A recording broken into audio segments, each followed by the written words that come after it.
Salut, j'espère que vous allez bien. Bienvenue sur ma nouvelle vidéo qui parle du calcul de la quantité de peinture. Bon, ici, dans notre vidéo, nous allons évaluer la quantité de peinture qu'il faut commander ou qu'il faut acheter pour peindre notre maison. Quand vous avez votre chantier ou vous avez peut-être vos petits travaux de rénovation à faire à la maison.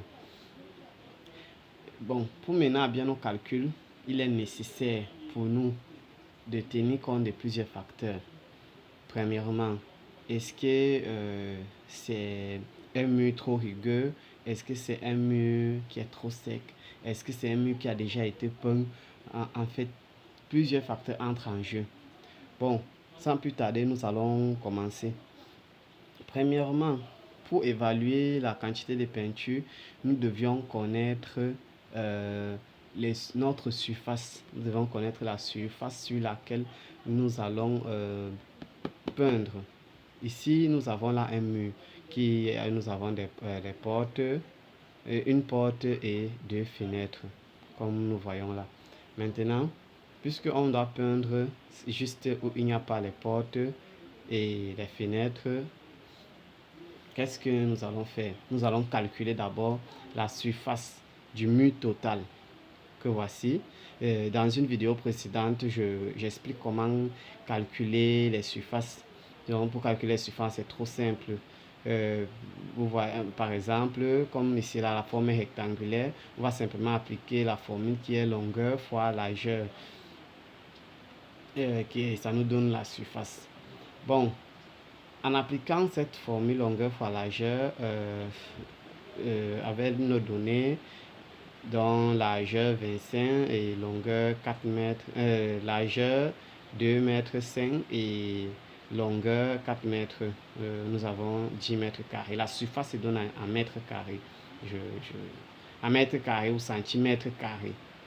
D'accord. Bon, deuxièmement, on va calculer la surface des ouvertures. La surface des ouvertures, c'est-à-dire portes et fenêtres. C'est très simple.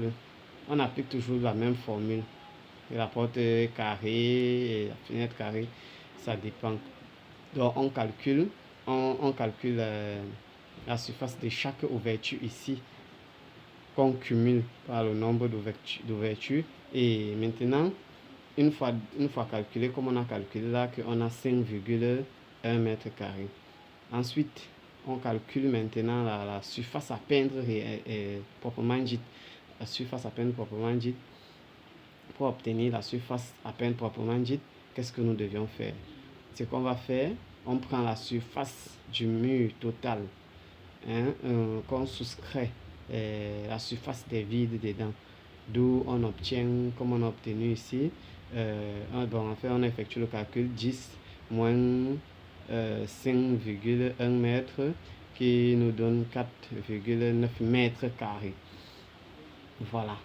Et une fois qu'on a déjà notre surface proprement dite à peindre, qu'est-ce que nous allons faire en seconde partie? Nous allons maintenant choisir notre type de peinture, puisque chaque maison de peinture, chaque maison de peinture a en fait sa résistance, son rendement quoi. Chaque peinture a un rendement. Bon, ici nous avons travaillé avec le Pantex 1300. Le Pantex 1300, c'est un produit scénique. Son rendement varie entre 5 à 8 mètres carrés par litre. Donc, on peut peindre environ 5 ou 8 mètres carrés à 20 litres. Donc, puisque nous avons cette variation, à l'aide de cette variation, nous calculons la moyenne. C'est trop simple pour calculer la moyenne. On cumule juste les deux variations qu'on divise par 2, qui nous donne la moyenne. Que voilà. Maintenant, une fois calculé la moyenne, nous pouvons maintenant évaluer la quantité de peinture que l'on va utiliser. Qu'est-ce qu'on va faire? On va appliquer simplement la règle de 3 qui dit si 6,5 mètres correspond à 1 litre, 4,9 mètres carrés, non, on reprend. Si 6,5 mètres carrés correspondent à 1 litre, 4,9 mètres carrés vont correspondre à combien de litres? On applique, bon, quand je dis on fait comme ça, oui, et on tire l'inconnu. En tirant l'inconnu, maintenant on obtient 0,75. Bon, on va arrondir en excès, sensiblement égal à 0,76 litres. Puisque si notre mur n'a pas été peint, n'avait pas été peint avant, nous aurons besoin de faire ça en bicouche. Mais si c'est que le mur a été fait, été peint, on peut lui peindre en monocouche, c'est-à-dire une couche. Bon, ici, là, moi j'ai multiplié par 2 pour tenir compte que le mur n'a jamais été peint.